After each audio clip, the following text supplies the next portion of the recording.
I have tried all sorts of combinations for boundaries around media. I want to be able to control my consumption of media rather than have it control me.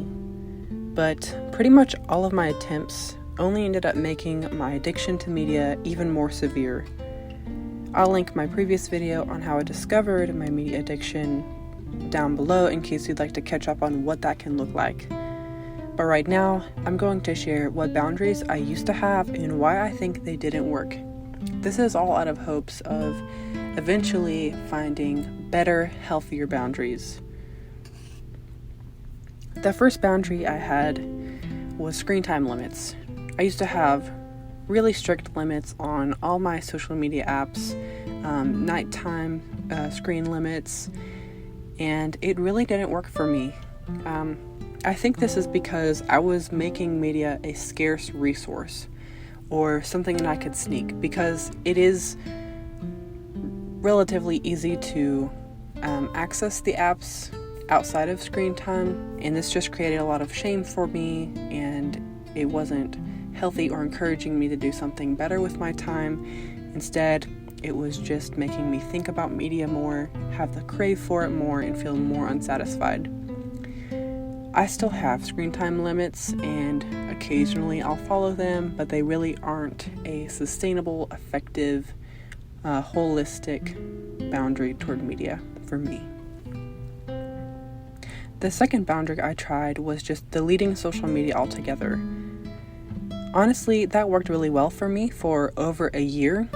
Of course, at first it was really hard to resist the craving, and sometimes I would still log on via my computer or some other device. But eventually, the lack of having social media on demand caused that craving and addictive behavior to subside, and eventually, I really just didn't think about it at all. However, I became really disconnected from a lot of people in my friend groups, different online writing or art communities, and I missed the good sides of social media. I think this kind of fasting from media can be beneficial in immediately addressing addiction and getting you relief, but I personally didn't want it to be the long-term solution for me. I wanted to find a better balance and not swing from one extreme to the other. The third boundary I had that was potentially the most detrimental was using media as a reward. In my attempt to enjoy media in moderation, I decided I would take a 5-minute media break between to-dos. When I completed a task, I would reward myself, set a timer for 5 minutes, and get to browse whatever social media I wanted. Even though I generally did stick to the 5 minutes and didn't get carried away, this ended up being harmful to me in two ways. For one, it trained me to crave media even more because I associated it with reward, accomplishment, rest, and I was essentially boosting the reward cycle that I talked about in my previous video that really inflames those addictive behaviors. For two, I wasn't letting my mind breathe between tasks. Instead of taking a true mental break, I was filling the void with noise and colors and information that left me feeling distracted and tired and not really ready for the next task. So, after talking about why everything doesn't work, what does work? Some of these things I've talked about might work for you, or at least help, and I don't want to at all discourage you from continuing to practice those in setting healthy boundaries for yourself.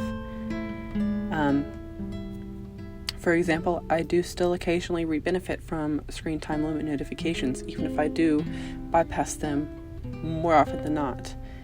But in terms of creating a better system, I really don't know the answer yet.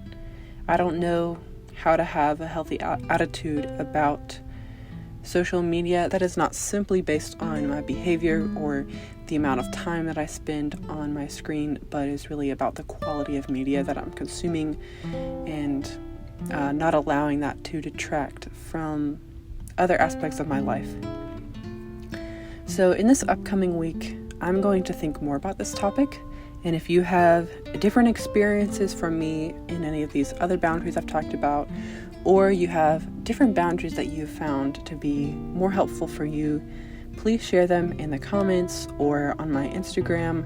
I would love to just take your thoughts, ideas, objections, or questions and put them together with my contemplations, and then maybe together we can figure something out.